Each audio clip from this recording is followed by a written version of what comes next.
welcome to Podnutz Daily for October 6, 2008, episode number 92. Let's see what we got here. I had a desktop come in today. It was blue screening on boot up. And by the way, I hope everybody had a nice weekend. Hello, everyone. Had a desktop today come in.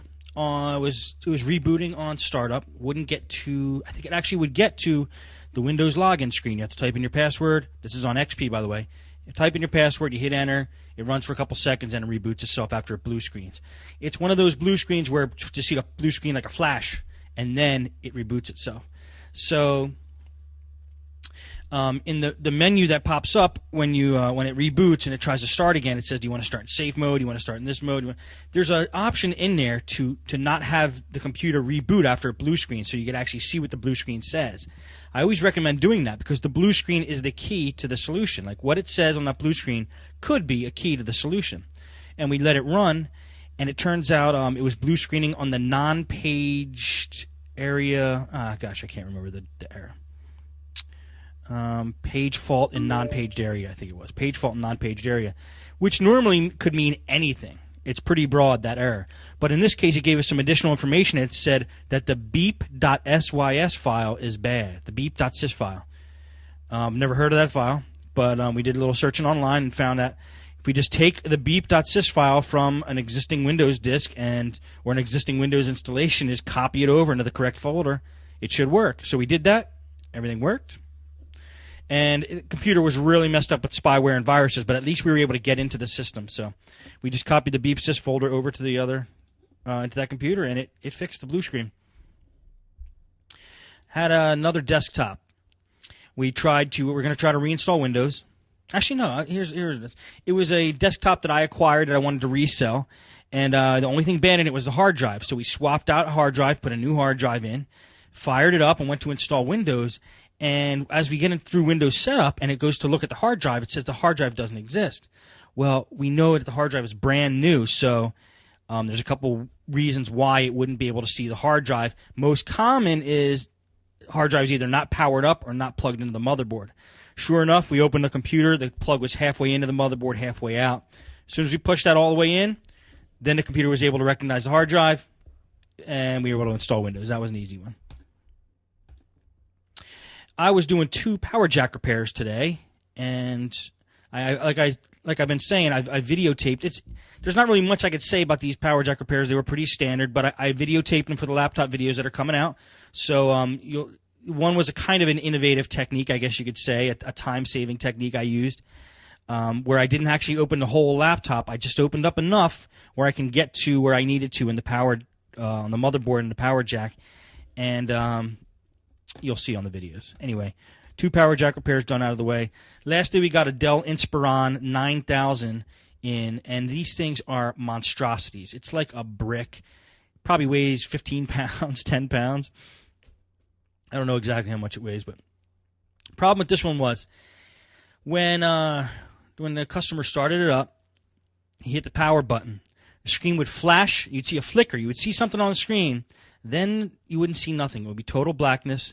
The computer would run for a few seconds, and then it would just turn off. Now, when I say it would run, there was never any video on the screen, so you would never get to the BIOS, never get past the BIOS. Obviously, it never got to the BIOS, and it would just stay black. The computer would stay on for a couple seconds, and it would turn off.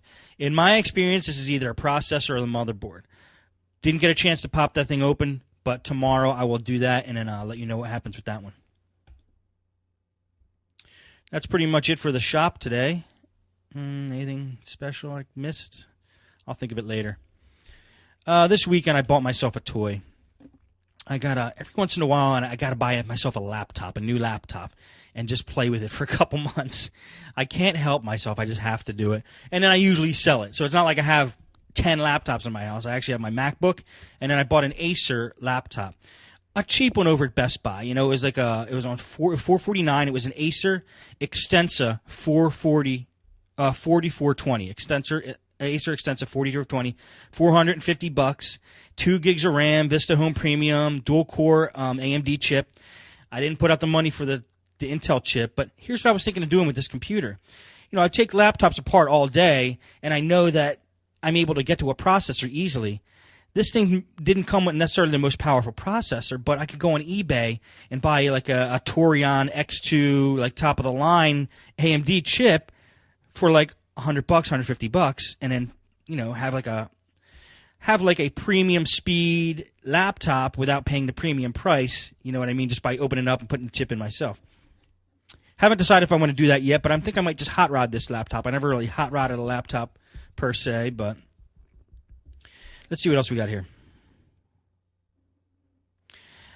Just a note. So when I did the interview with Nick Skreptis from Super Anti-Spyware, which was episode number 26 of Podnutz, one of the listeners, one of you guys, I can't remember who, I got to dig through the emails, asked me to ask him a question, which I forgot to do. And this, every time you guys ask me to ask questions, I always forget. But in this case, the question was, and I will find the answer out, by the way. I'm going to contact Nick and send him an email. The question was, if you guys have been running Super Anti-Spyware, you'll know that you have to run it on each account in Windows XP. Like, if there's 4 accounts and you run it only on one, another account might still be infected, so you have to open up each account and run it on each account. The question was, is there a way to run it on just one account without having to run it on all the accounts? I'm very curious about that answer. I will find out the answer for that, whoever wrote me about that. And I want you guys to send me your experiences as a computer technician. This is for the leaf blower contest. I'm going to give away a leaf blower for cleaning out computers. If you don't know what I'm talking about, listen to a couple episodes earlier. We had a whole big couple weeks about leaf blowers and how I think that that's the best tool for actually cleaning out a computer. I learned this from Carrie Holzman. He said go to Walmart, buy the cheapest leaf blower you can, a little electric one. Use that to clean out your computers. It'll save you on compressed air. It'll save you from lugging an air compressor all over the place, the cans, and it's been working great. So I'm going to give one away because I actually have one, and somebody who listens to the show had actually sent me a cordless one. So I'm getting rid of my corded one, I guess you could say. And it's a contest. The way to win the contest is send me your experience as a computer tech, and the person with the most exciting / interesting / shocking experience will win the leaf blower.